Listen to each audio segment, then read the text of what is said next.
அனைத்து நல்லுள்ளங்களுக்கும் வணக்கம். நான் உங்கள் ரவிக்குமார். தொடர்ந்து நம்ம அடுத்தடுத்த அப்டேட் நம்ம பார்த்துட்ருக்கோம். நம்மளோட அப்டேட் நம்பர் 65. அவங்க ட்ரூ ப்ராமிஸ் போர் 66வது அலையை ஏவி இருக்காங்க இஸ்ரேல் மீதும் மற்ற அரபு நாடுகள் மீதும். அதே மாதிரி இஸ்ரேலும் ஒரு 130 போர் விமானங்களோட தயாராக இருக்காங்க. நேற்று வரைக்கும் ஈரானுடைய டேர்னாக இருந்தது. இன்று மறுபடியும் எங்களோட டேர்னாக மாறப்போகுது. இனி எங்களோட அடியை பார்க்க போகிறீங்கன்ற மாதிரியும் இஸ்ரேல் தரப்பில் சொல்லியிருக்காங்க. ஸோ இரண்டு தரப்புலையும் தாக்குதல்கள் கொஞ்சமாவது ஓய்வு இருந்ததான்றால் நேற்று விடிய நைட் ஃபுல்லாக அரபு நாடுகள் ஒவ்வொரு பகுதியாக ட்ரோன் தாக்குதல்கள் நிகழ்த்திட்டே இருந்தாங்க. ஈரான் தரப்பில் மறுபடியும் அந்த ஹெய்ஃபா சுத்திகரிப்பு நிலையங்கள் மீது ஒரு தாக்கல் நிகழ்த்தப்பட்டது. மற்றும் 2 தாக்குதலாக சொல்லப்படுகிறது அங்கே இருக்கக்கூடிய நிகழ்வுகள். நெதன்யாகு அவர்களுடைய பேட்டி என்ன சொல்ல வருகிறது, ஈரான் தரப்பில் என்ன சொல்ல வராங்க, திடீர்னு ஐரோப்பா நாடுகள் வேறு விதமான முடிவு எடுத்திருக்காங்க, ஹவுதிகள் தரப்புலேருந்து ஏதோ மெசேஜ் சொல்லப்பட்டதாக சொல்கிறாங்க, அங்கே குர்திஸ் ரீஜியன்லேருந்து திடீர்னு அவங்க ஒரு மெசேஜ் சொல்லப்பட்டதாக சொல்கிறாங்க, வரைபடங்களுடன் புகைப்படங்களுடன் நிறைய ஆதாரங்களுடன் உங்கள்கிட்ட நான் சந்திக்க விரும்புகிறேன் நான். ஸோ இந்த பதிவு வழக்கம் போல் அதே டைலாக் தான், ரொம்ப புதுசெல்லாம் இல்லை, ரொம்ப ஒரு முக்கியமான பதிவாக நான் பார்க்குறேன் நான். நேற்று நடந்த நிகழ்வுகளும் அடுத்து நடக்க போகிற நிகழ்வுகளும் உங்களுக்கு தொகுத்து வழங்க போகிறேன். வாங்க நண்பர்களே, நம்ம வீடியோக்குள்ளே போகலாம். ஸோ வீடியோக்குள்ளே போகிறது முன்பு நீங்கள் நம்ம சேனலை சப்ஸ்கிரைப் பண்ணலாம். சப்ஸ்கிரைப் பண்ணிட்டு வாங்க. மறக்காம பெல் பட்டனை கிளிக் பண்ணி ஆல் ஆப்ஷன்ஸ் கொடுங்க. வீடியோக்குள்ளே போகலாம்.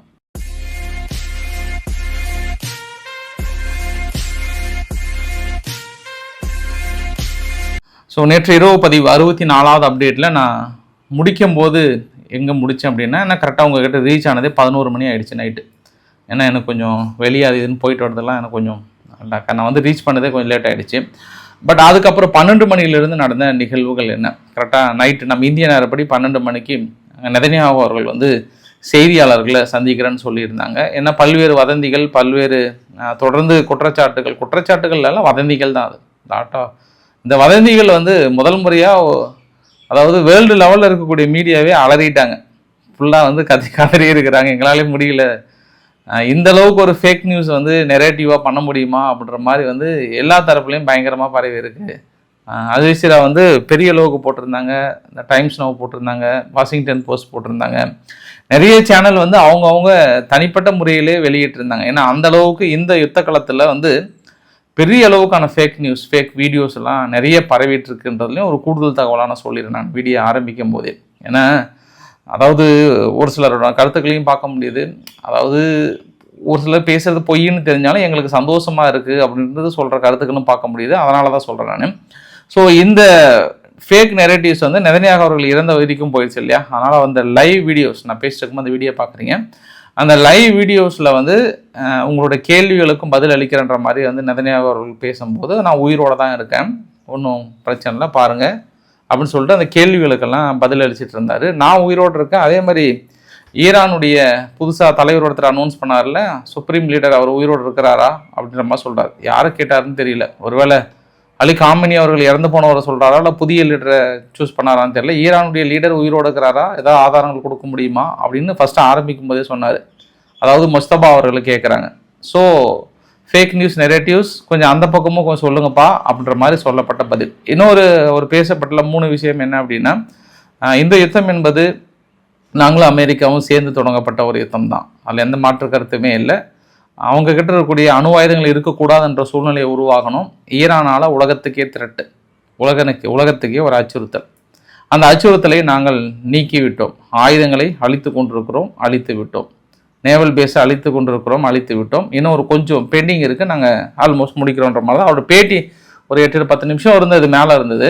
அதனால் நான் சுருக்கமாக சொல்ல வரேன். ஸோ தொடர்ந்து ஸ்டேட் ஆஃப் ஹார்முஸ் பகுதியை பிரச்சனைக்கு ஹார்முஸ் ஜலசந்தியை நம்ம மாற்றுப்பாதையை உருவாக்கிடலாம். அரேபியனுடைய பெனிசுலா பகுதி வழியாக இஸ்ரேல் வரைக்கும் கொண்டு வந்துட்டிங்கன்னா அப்புறம் இஸ்ரேலிருந்து ஒரு மாற்றுப்பாதையை உருவாக்கிடலாம். அதுதான் ஒரு நிரந்தர தீர்வுமே கூட. இதுக்கப்புறம் ஈரானுடைய முக்கிய நிலைகள் அப்படின்னா கேஸ் ஃபீல்டு மீது நாங்கள் தாக்கல் மறுபடியும் நடத்த மாட்டோம்.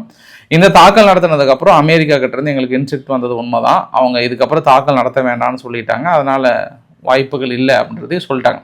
அப்போ ஏன்னா நேற்று நடத்தின தாக்குதலில் ஈரான் கொடுத்த பதிலடியாகவே பார்க்க முடியுது. ஈரான் பெரிய அளவுக்கு எல்லா நிலைகளும் அடிக்க ஆரம்பிக்கும் போது எல்லாருமே கொஞ்சம் பயந்துட்டாங்க. அதனால் அந்த நெருக்கடி இஸ்ரேல் மீது இருந்ததை பார்க்க முடிஞ்சு. அவர் பேசும்போதும் அவர் சொல்லும் போதும் இருந்தது. ஏன்னா அமெரிக்காவை தொடர்ந்து ப்ரெஷர் கொடுத்துட்டாங்க. நீங்கள் இதுக்கப்புறம் எங்ககிட்ட சொல்லிட்டீங்கன்ற மாதிரியான ஒரு ஃபைனல் ஸ்டேஜுக்கு வந்துட்டாங்கன்ற மாதிரி சொல்கிறாங்க. அதனால் இனி நடக்கக்கூடிய தாக்குதல் எல்லாமே வந்து அவங்க இருக்கக்கூடிய எண்ணெய் நிலைகளையோ மற்ற நிலைகளையோ நடத்த மாட்டோம், அதை ஈரான் நடந்துக்கிறத பொறுத்து அப்படின்ற மாதிரிலாம் வந்து சொல்லியிருந்தாங்க. வழக்கமாக இந்த பேட்டி முடிஞ்சதுக்கப்புறம் கூட அதே அந்த நெரேட்டிவ் வந்து செட் பண்ணிட்டு இருந்தாங்க ஒரு சில குரூப்ஸ் வந்து. இதுவும் ஏஐ வீடியோஸ் தான், அங்கே பார் இங்கே பார், மூக்கில் காற்று வருது, இப்போ வாயில் பல்லு வருது அப்படின்ற மாதிரிலாம் வந்து தொடர்ந்து சொல்லிட்டு இருந்தாங்க. ஒரு சட்டன் ரேஞ்சுக்கு வந்து எல்லா செய்தியாளர்களும் அலோவ் பண்ணுவாங்கன்னா மாட்டாங்க. ஏன்னா அவங்களுடைய இருப்பிடங்கள் மீது நிறைய விஷயங்கள் இந்த டைமில் இருக்குது. ஏன்னா இப்போ ஈரானுடைய ஆயுதங்கள் நேரடியாக எல்லா இடத்துலையும் ரீச் ஆகுது இல்லையா, அதனால் எல்லாத்துக்குமே அந்த பதற்றம் இருக்கும். ஈரானுடைய தலைவர் அவங்க இன்னும் கண்ணுக்கு காட்டல, அப்போ அப்படி போது இவங்களும் அந்த பதற்றம், இரண்டு தரப்புலையுமே அந்த பதற்றம் இருக்க தான் செய்யும். அதனால் ஒரு தரப்பில் நம்ம சொல்ல முடியாது. அதனால் செய்தியாளர்களில் பாதிக்கு மேலே ஒரு சில அல் ஜசீரா போன்ற சேனல்லாம் அவங்க வந்து பெருசாக அலோவ் பண்ணல. ஏன்னா அவங்களுக்கு தெரியும் அவங்களே ஒரு பெரிய உளவாளி தான் அப்படின்றது அவங்களுக்கு தெரியும். அதனால் முக்கிய சேனலை அலோவ் பண்ணாதனால, இருந்தாலும் இன்ன வரைக்கும் அவங்க அல் ஜசீராவையோ மற்ற சேனலை வந்து ஃபேக் நியூஸ்ன்னு சொல்லலை. இந்த ஒரு சில சேனல் தான் அந்த ப்ரோ ஏரியான்ஸ் தான் தொடர்ந்து சொல்லிட்டு இருக்காங்க. ஸோ தொடர்ந்து இதை பற்றி பேசினா நிறைய டென்ஷன் ஆகிடுவீங்க. அதனால் நம்ம மிக முக்கியமான தகவல் அடுத்து வந்து ட்ரம்ப் கிட்ட போயிடலாம். நம்ம ட்ரம்ப் அவர்களும் ஜப்பானுடைய பிரதமர் டக்காச்சி அவர்களோட சந்திப்பு. இந்த சந்திப்பில் வந்து ஒரு 4 விஷயம் சொல்கிறாரு. நாங்கள் ட்ரூப் அனுப்புறதுக்கான வாய்ப்புகள் இப்போ இந்த சூழ்நிலை வர இல்லை, பட் ஃபியூச்சரில் இருக்குமான்னு எனக்கு தெரியல, அதுக்கான வாய்ப்புகள் இல்லை. பட் ஈரான் வந்து உலகத்துக்கு சீரியஸ் த்ரெட்டு, தொடர்ந்து நாங்கள் அவங்கக்கிட்ட தாக்கல் நடத்திட்டு இருக்கோம், கண்டிப்பாக எங்களுடைய நிலையை அச்சீவ் பண்ணுற வரைக்கும் சக்ஸஸ் பண்ணுற வரைக்கும் இருப்புன்றாங்க. அப்போ செய்தியாளர்கள் வந்து கேட்குறாங்க, ஏன் சார் நீங்கள் நட்பு நாடுகள்கிட்ட சொல்லலையே, குறிப்பாக ஜப்பான் போன நாடுகள் கூட இந்த தகவலை சொல்லியிருக்கலாம்ல, திடீர்னு வந்து எப்போ நீங்கள் வாங்க அப்படின்னும் போது கொஞ்சம் கஷ்டம் தானே. ஒரு சில முடிவுகள் எடுக்கும்போது ஹிட் ஹார்ட் அடிக்கும்போது அது எல்லாத்துக்கிட்டையும் சொல்லிட்டுலாம் இருக்க முடியாதுன்றார். அதாவது எந்த ஆங்கிலும் சொல்கிறாருன்னா விஷயம் லீக் ஆகக்கூடாதுன்றதுனால நான் சொல்லலைன்றார். இந்த மாதிரி ஐரோப்பா நாடுகளுக்கோ பிரான்ஸ் அதிபர் மேக்கன் அவர்கள்கிட்ட சொல்கிறதெல்லாம் அது நேரடியாக ஈரான்கிட்டே சொல்கிற மாதிரி ஒரு சில தாக்கல் நடத்தும் போது அது கண்டிப்பாக சொல்லாமல் தான் அடிப்பாங்க. பட் அவங்க என்கிட்ட டிஸ்கஸ் பண்ணலன்ற அது ஆதங்கமாக அவங்களுக்குள்ள இருக்குல்ல, அதற்கு தான் இந்த சர்ப்ரைஸ்னா. அப்படின்னா பெர்ல் ஹார்பரில் நடந்த சர்ப்ரைஸ் மாதிரியா அப்படின்னு உடனே அவர் வந்து நோஸ் கட் பண்ணாங்களாம் ஜப்பானுடைய பத்திரிகையாளர் ஒருத்தர். அதையும் அவர் ஒரு விதமாக சமாளித்தார். பட் அந்த சந்திப்பு வந்து வேறு விதமாக சொன்னாங்க. இந்த போரை என்னால் முடிவுக்கு கொண்டு வர முடியும் இந்த நொடி முதல், இப்போ நினச்சினா கூட இந்த போரை நான் முடிவுக்கு கொண்டு வந்துடுவேன், கார்க்கு தீவை வந்து எப்போது கைப்பற்றணும் என்ன ஏதுன்னு நான் வந்து இப்போதைக்கு நான் முடிவெடுக்கல, ஆனால் எப்போனாலும் நாங்கள் எடுத்துக்கொள்வோம் தேவைப்பட்டா அப்படின்ற ஒரு வார்த்தையும் வந்து சொல்லியிருக்கிறார். சரி, நேற்று முழுவதும் இஸ்ரேல் மீது நடத்தப்பட்ட தாக்குதல், இந்த வரைபடத்தை கூட பாருங்கள். மறுபடியும் அந்த எய்ஃபா சுத்திகரிப்பு நிலையம் மீது நடத்தப்பட்ட தாக்குதல் இஸ்ரேலுக்கு பெரிய அளவுக்கான பாதிப்புகள். ஏன்னா அவங்களுடைய மெயின் சுத்திகரிப்பு நிலையமே தகர்க்கப்பட்டிருக்கிறது. கரும் புகைகள் நேற்று ஃபுல்லாக மூழ்கிருச்சு, அப்படியே டெல்லவியூவே மூழ்கிருச்சு, அந்த அளவுக்கு கொஞ்சம் கொஞ்சமாக இருந்து. அதனால் ஒரு பக்கம் நீங்கள் வீடியோ பதிவுகள் பார்த்தாலும் இன்னொரு பக்கம் நான் உங்ககிட்ட வந்து வரைபடத்தை நான் காட்ட விரும்புகிறேன். இந்த வரைபடத்தில் நேற்று இஸ்ரேல் பாதிக்கப்பட்ட இடங்கள் அப்படின்னா ஐஃபா வந்து பெருசாக பாதிக்கப்பட்டு கிட்டத்தட்ட 4 திசையிலிருந்து தாக்கல் நடத்தப்பட்டதாக சொல்கிறாங்க.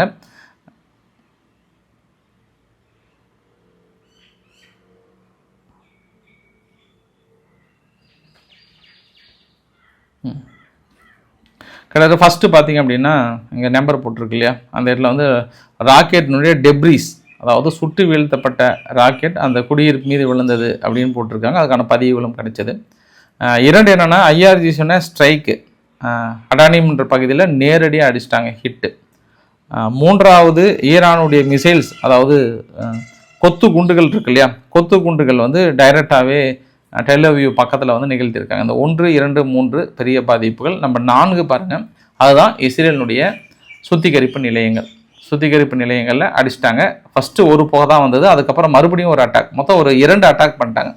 இந்த 2 அட்டாக்கில் வந்து பெரிய ஒரு மாற்றங்கள் தெரிஞ்சுது. அப்புறம் வந்து பக்ரைன் தொடர்ந்து நாங்கள் இடைமறிச்சு தாங்கிறோம், நேற்று நைட்டு வந்து ரொம்ப நிறைய வேலை செஞ்சுட்டோன்ற மாதிரி சொல்கிறாங்க. அதாவது வான்தடுப்பு சாதனங்கள் 12க்கு மேலே சுற்றி வீழ்த்திட்டுன்றாங்க. சவுதி அரேபியா 16 ஏவுகணைகள் ட்ரோன் பக்கம் வந்ததாக வந்து சவுதி அரேபியா கிளைம் பண்ணாங்க. அப்புறம் துபாயும் பெருசாக நாங்கள் இடைமறிச்சிட்ருக்கோம் அப்படின்னு சொல்கிறாங்க.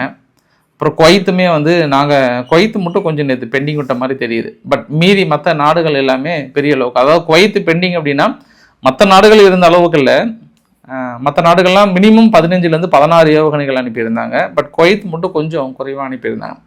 அப்போ ஒட்டுமொத்தமாக நம்ம என்ன அந்த கன்க்ளூஷன் கொண்டு வரலாம், அதாவது ஈரான் நடத்திய அந்த பதில் தாக்குதல் அப்படின்னு பார்த்தோம்னா, இதில் இந்த சிவப்பு கலர் எல்லாமே வந்து ஈரான் பதில் தாக்குதல் நடத்தியது, நீல கலர் எல்லாமே வந்து அமெரிக்காவும் இஸ்ரேலும் இணைந்து நடத்த தாக்குதலாம் சொல்கிறாங்க. ஃபஸ்ட்டு ஒரு 2 நாள் மட்டும் ஈரான் வந்து பெருசாக டாமினேட் பண்ணாங்க. அதாவது அமெரிக்கா இஸ்ரேல் நடத்திய தாக்குதலோட அதிகம் பண்ணியிருந்தாங்க. அதுக்கப்புறம் அப்படியே கொஞ்சம் கொஞ்சமாக குறைய ஆரம்பிச்சது. ஏன்னா இந்த ரெட் கலர் பாருங்கள். பட் இந்த கடைசி நாள் 18ஆம் தேதி பாருங்கள், இஸ்ரேல் நடத்திய தாக்குதல், இஸ்ரேல் அமெரிக்கா நடத்திய தாக்குதலும் ஈரான் நடத்திய தாக்குதலும் ஈக்குவலாக இருக்குது. அப்போ 19ஆம் தேதி நடத்திய தாக்குதல் வந்து இன்னும் கொஞ்சம் அதிகமாக இருக்கும்ன்ற மாதிரி தான் வந்து சொல்கிறாங்க. அப்போ ஒட்டுமொத்த ஈரானையும் வந்து அவங்களும் என்ன பண்ணிட்டாங்க, 2 கேட்டகரியாக பிரிச்சுக்கிட்டாங்க. யார்? அமெரிக்காவும் இந்த பக்கம் இஸ்ரேலும். 2 கேட்டகரினா மேலே தெஹ்ரான், இஸ்ஃபஹான் இது எல்லாமே வந்து ஈராக்கினுடைய நிலைகள்லேருந்து குறி வைத்து இஸ்ரேல் வந்து தாக்கல் நடத்துகிற மாதிரியும், கீழே பார்த்தோம் பார்த்தீங்கன்னா பெரும்பாலும் அமெரிக்கா வந்து தாக்கல் நிகழ்த்திட்டு இருந்தாங்க. இந்த ஒட்டுமொத்த ஈரானையும் 2ஆக பிரிச்சுக்கிட்டாங்கல்ல. அப்பப்போ மாற்றி மாற்றி ஒரு சில இடத்துல தாக்கல் நிகழ்த்தியிருக்கலாம். ஏன்னா நேற்று ஈரான் மீது நடத்தப்பட்ட தாக்குதலில் பெருசாக இல்லை, 3 பகுதிகள் தான் குறி வைத்தாங்க. ஒன்று வந்து தெஹ்ரான் சும்மா லைட்டாக, இன்னொன்று பார்த்தோம்னா பேந்தர் அன்சாலி போர்ட்டுன்னு சொல்லிட்டு காஸ்பியன் சி. தொடர்ந்து நான் 3வது பதிவில் சொல்லிட்டு இருக்கேன். அந்த இடத்துல அந்த துறைமுகங்கள் முழுமையாக அழிக்கப்பட்டதாக, அங்கே இருக்கக்கூடிய கப்பல்கள் மீதி எல்லாத்தையும் வந்து அழிச்சிட்டோம்ன்ற மாதிரி வந்து சொல்லியிருந்தாங்க.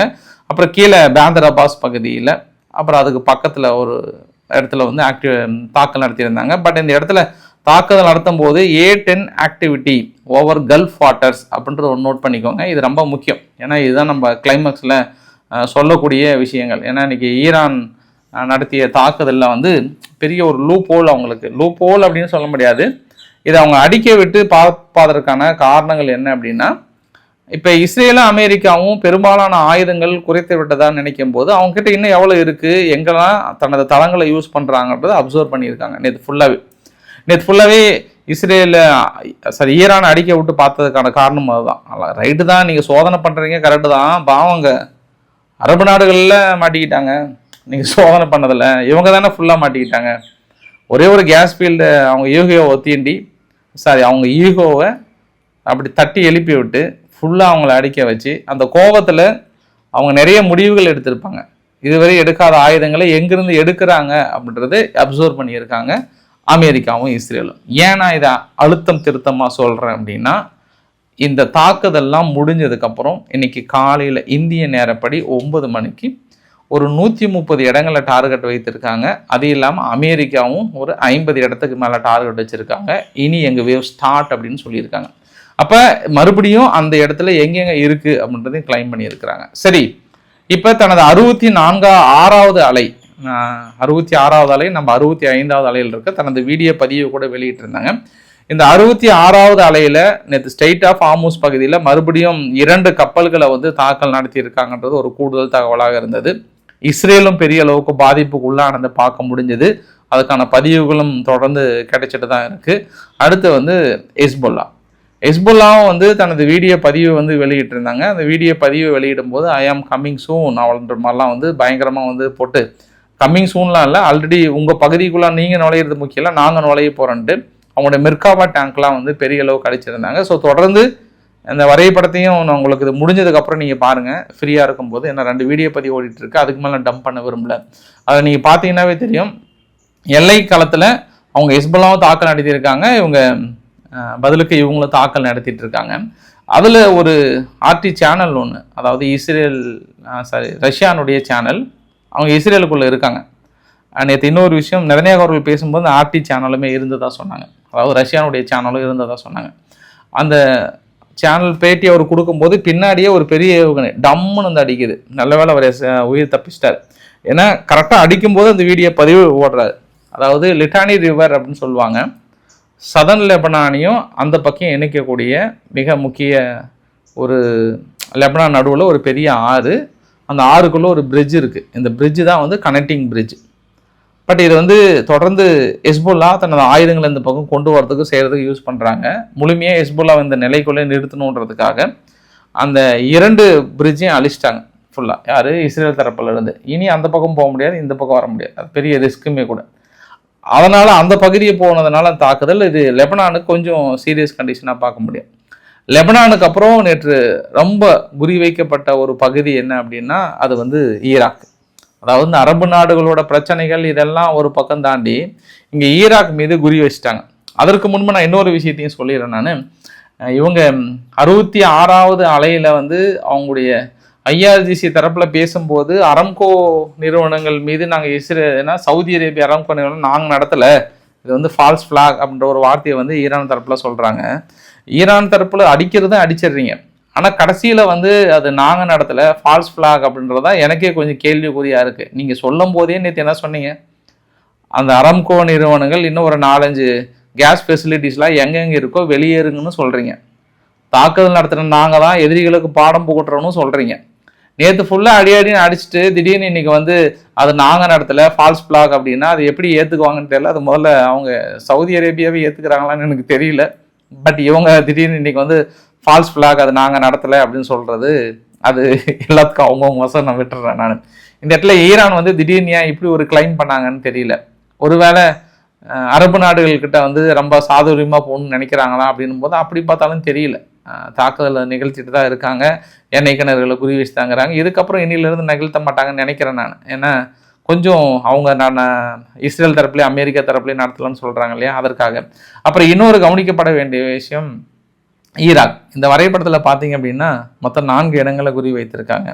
நம்ம கீழேருந்து வரலாம், குவைத் பக்கத்தில் கீழே இருக்கு பாருங்கள், அங்கே உமர் கார் ஈராக் நேவி பேஸ் இருக்கு இல்லையா, அந்த இடத்துல ஒரு ட்ரோன் அட்டாக் நடந்திருக்கு. பார்த்தீங்கன்னா தெரியுது, நேவல் பேஸ் ஒன்று இருக்குது, அந்த இடத்துல அடிச்சிட்டாங்க.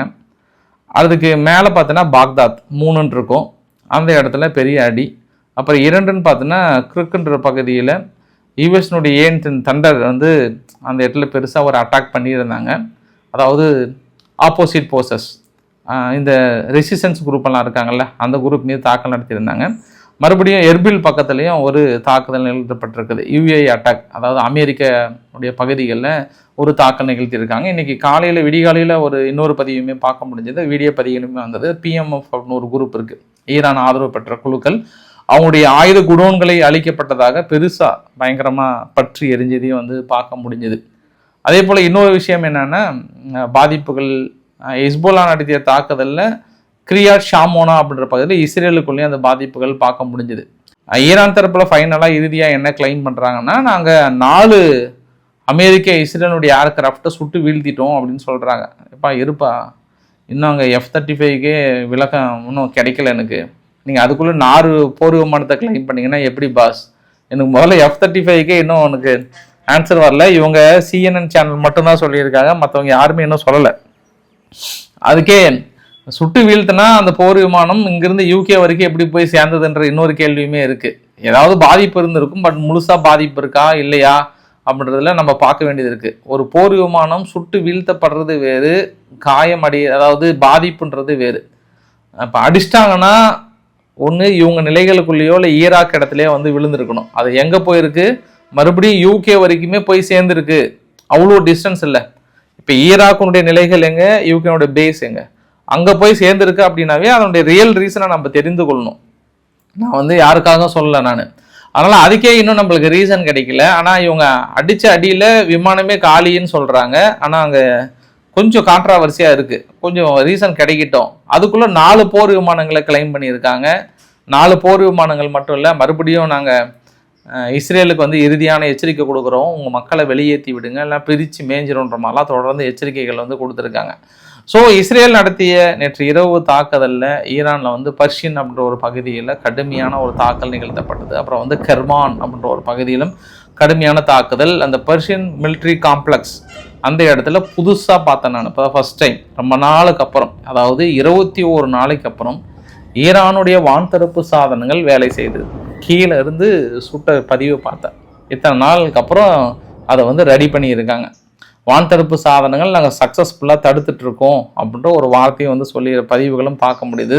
அப்புறம் பேந்தர் லெக் போர்ட்டுன்னு சொல்லிட்டு அந்த பேந்தர் அப்பாஸ் பக்கத்தில் மறுபடியும் இந்த இஸ்ரேல் தனது பொறுப்பை ஏற்றுக்கிட்டு நேற்று இரவு வெடிய தாக்கல் நிகழ்த்தியிருந்தாங்க. அதே போல் நேற்று வந்து அந்த சவுத் பார்ஸ் அந்த கேஸ் ஃபீல்டை வந்து தாக்கல் நடத்தினாங்கல்ல, அது எந்த அளவுக்கான பாதிப்புகள் அப்படின்றத வந்து வரைபடத்துலையும் அந்த சேட்டலைட் இமேஜஸ்லேயும் வந்து பார்க்க முடியுது நம்மளால். ஸோ இந்த ஒட்டுமொத்த யுத்தத்தையும் நம்ம அடுத்த கட்டத்துக்கு எப்படி நகருது அப்படின்னும் போது நம்ம 3 ஆங்கிளில் பிரிச்சிடலாம். ஃபஸ்ட்டு வந்து அமெரிக்காவுடைய மற்றொரு போர்க்கப்பல்கள் வந்து கொண்டிருக்கிறது, USS பாக்ஸர், USS வந்து கம்ஸ்ட்ராக், அப்புறம் வந்து USS போர்ட்லேண்ட். மேக்ஸிமம் இதில் 11வது மரைன் குரூப் வந்து கிட்டத்தட்ட களத்தில் இறங்குறாங்க. பெரிய அளவுக்கான ஒரு போர்க்கப்பல் வந்து கொண்டிருக்கிறது. இது சம்பவம் நம்பர் 1. சீரியஸ்னஸ் புரிந்து கொள்ள முடியுது. அப்போ சம்பவம் நம்பர் 2, ஹவுதிகள் வந்து நாங்கள் ஆல்மோஸ்ட் இன்னும் 72 மணி நேரத்தில் தனது இறுதி முடிவு அனௌன்ஸ் பண்ண போகிறோம், கிட்டத்தட்ட களத்தில் இறங்க போகிறோன்ற மாதிரியான தகவல்கள் அங்கேருந்து வந்து கொண்டிருக்கிறது. உறுதிப்படுத்திய தகவல்கள் கிட்டத்தட்ட சொல்கிறாங்க. அவங்க எதுக்காக வெயிட் பண்ணுறாங்கன்னா, இன்னும் கொஞ்சம் ரேடார் சிஸ்டம்லாம் முடிஞ்சதுன்னா அப்போ நாங்கள் களத்தில் இறங்கினா எங்களுக்கு இம்பாக்ட் கிடைக்கும்ன்றதுக்காக நாங்கள் வெயிட் பண்ணுறோன்றாங்க. ஸோ ஹவுதிகள் ஒதுங்கவில்லை, வரோன்றாங்க. சரி, நாங்கள் குட் பாய்ஸாக இருந்தது போதும், மறுபடியும் களத்தில் இறங்குன்றாங்க. பட் சவுதி அரேபியா ஃப்ரெஷ்ஷாக இருக்கிறாங்க, அவங்க இப்போ டென்ஷனாக தாங்கிறாங்க. அது யார் அப்படின்றத நம்ம இனி நகரக்கூட காலம். அதே மாதிரி குர்திஷ் ரீஜன் அவங்களும் ஆல்மோஸ்ட் ஒரு வீடியோ பதிவை வெளியிட்டாங்க. ஃபைட்டர்ஸ் எல்லாருமே தயாராக இருங்க, அவ்வளோதான், நம்ம களத்தில் இறங்க வேண்டிய நேரம், இனியும் நம்ம காலம் தாழ்த்தக்கூடாது, இந்த சந்தர்ப்பங்களை பயன்படுத்தணுன்ற மாதிரி வந்து சொல்லியிருக்காங்க. ஹவுதிஸ் குர்திஷ் ரீஜன் இது இரண்டுமே அடுத்த 72 மணி நேரத்தில் ரொம்ப முக்கியமான நிகழ்வுகள். அவங்க ஈரானுக்குள்ளே போகிறாங்க. ஹவுதிகள் ரெட்சி கடல் பகுதியில் கை வைக்க போகிறாங்களா அப்படின்றத பார்க்க முடியுது. ஆனால் நேற்று ஒரு 7 நாடுகள் கூட்டமைப்புகள் எல்லாம் சேர்ந்து பெரிய அளவுக்கு அந்த ஸ்டேட் ஆஃப் ஹார்முஸ் பகுதியில் ஒரு பேசேஜ் சேஃபாக உருவாக்க போகிறோம். ஆனால் நாங்கள் தாக்கல் நடத்தவில்லை, அமெரிக்காவுடைய தாக்குதலுக்கு உடன் புரியவில்லை, ஆனால் நாங்கள் பாதுகாப்பாக வழிகளை ஏற்படுத்தி விடுகிறோம் அப்படின்னு தான் சொல்கிறாங்க அந்த 7 நாடுகள். இப்போ என்ன பிரச்சனை அப்படின்னா, திடீர்னு இன்னைக்கு பிரான்ஸ் அதிபர் மேக்ரான் ஓடி வந்து இல்லை நாங்கள் இன்னும் முழுசாக முடிவு எடுக்கலன்றாரு. இல்லை, எனக்கு என்ன கேள்வி அப்படின்னா, பிரான்ஸுடைய ஸ்டேட்மெண்ட் யார் அதுக்கு பொறுப்புன்னு எனக்கு தெரியல. பிரதமர் ஒரு ஸ்டேட்மெண்ட்டை அதிபர் ஒரு ஸ்டேட்மெண்ட்டை கொடுக்குறாரு, ஃபாரின் மினிஸ்டர் ஒரு ஸ்டேட்மெண்ட்டை கொடுக்குறாரு, அவங்க மினிஸ்டர் ஒரு ஸ்டேட்மெண்ட்டை கொடுக்குறாங்க. இன்னமே இந்த மாதிரியான ஸ்டேட்மெண்ட் நான் நாடு உங்களை தான் நான் ஃபர்ஸ்ட் டைம் பார்க்குறேன், இந்த மாதிரி ஒரு கான்ட்ராவர்சியான ஸ்டேட்மெண்ட்டை. ஏன்னா அங்கே புகைப்படங்களும் பார்க்கும்போது தெரியுது, அவங்க போர்க்கப்பல் சைப்ரஸ் தாண்டி இன்னும் அந்த பக்கமும் போர் பயிற்சிகளை மேற்கொண்டுட்டு இருக்கிறாங்க. ஆனால் லெட்டர் பேடில் என்ன சொல்கிறாங்கன்னா, அந்த ஃபாரின் மினிஸ்டரோட அறிவிப்பில் நாங்கள் ஸ்டேட் ஆஃப் ஹார்முஸில் ஒன்றா சேர்ந்து அனுப்புகிறோன்னு சொல்கிறாங்க. ஏற்கனவே பிரான்ஸ் அதிபர் மேக்ரான் அவர்கள் சொல்லும் போதே அவங்களுடைய டிஃபென்ஸ் மினிஸ்டர் வந்து வாய்ப்பில்லை, நாங்கள் போகணும்னு சொல்லிட்டாங்க.